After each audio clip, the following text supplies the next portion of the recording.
You know, I have to say, I actually think that episodes like this, where it's more kind of down to earth, just Akira and Mr. Kondo, going to a book fair, just simple, very slice of life activities, are some of my favorite content within Love is Like After the Rain.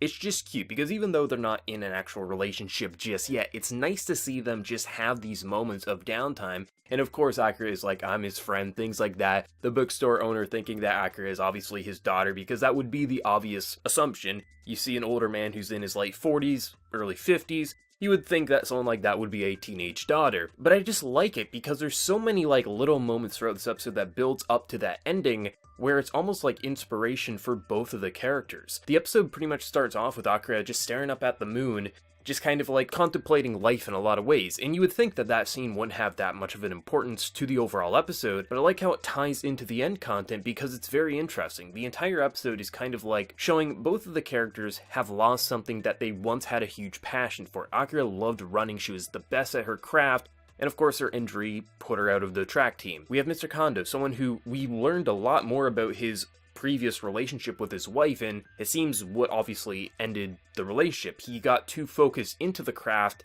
and essentially it seems like that ultimately is what killed the relationship, and it seems like now he's scared to get back into writing because he doesn't want to ruin something once again. Like, he worked so hard at his craft that he ultimately pushed people away, and that's what I feel like his entire reason of giving up writing was for. And then we have Akira, who could go to physical therapy and be able to run again, but she's not going to. And it's a mental thing that she doesn't want to try again, and it definitely feels like she's scared that she could get hurt again, or that she won't be good enough, and it's not worth the risk. So both of them have something they once loved, but they ultimately lost it. And that end scene where Mr. Kondo is giving inspiration about the nest, about what happens if a dove wasn't able to fly away, or whatever type of bird it was so inspirational, and how it tied into that intro scene with Akira staring up at the moon. It was just inspiration for both characters that this is why I really like the relationship. You know, a lot of people could say it's superficial, they're just, Akira is just attracted for looks or something like that. The relationship doesn't have anything to really hold them down. There's no true romantic feelings like towards it.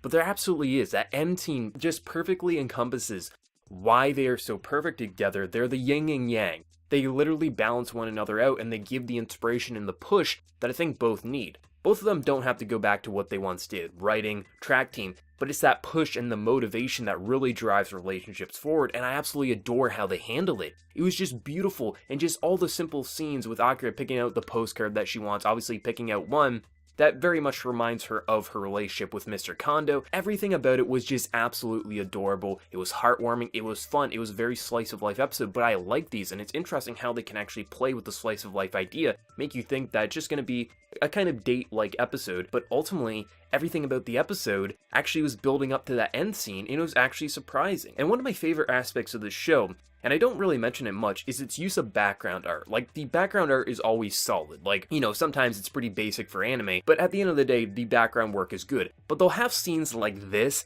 that just make me question, why did they go to such detail for a scene that's literally there for less than 2 seconds? I appreciate it, I adore it, my eyes are glued, I have to pause the episode and be like, there's so much detail to the scene that they didn't have to do, but I appreciate when they do it because it adds to that level of quality, and just even more like you feel like you're watching a real relationship unfold. Everything about this episode was just damn heartwarming. I loved the end scene, I loved the kind of confrontation between Akira, not in a hostile way, but just saying, I love hearing your words and I can't wait to read them one day. It's the words he needed to hear in a lot of ways because he convinced himself, and I just love subtly learning more about his previous relationship with his ex-wife and just everything like that.